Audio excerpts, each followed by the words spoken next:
చేస్తాను కదా ఇప్పుడు చేస్తాను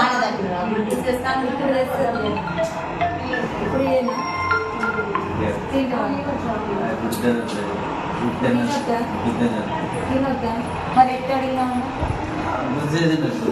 గుర్తు చేసిందంట మళ్ళీ వచ్చినప్పుడు వేస్తా అనుకోకుండా వచ్చింది నైట్ అనుకున్నాం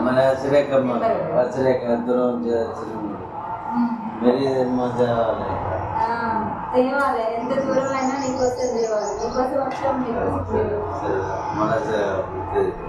మళ్ళీ వచ్చినప్పుడు ఏ కూర చాలా వేసుకురమ్మా 50 గుడ్లు వేసుకురమ్మా గుడ్లు మంచిగా తినేటట్టు కావాలి అప్పుడు తెస్తా మంచిగా అయితే అన్నా ఏం కాదు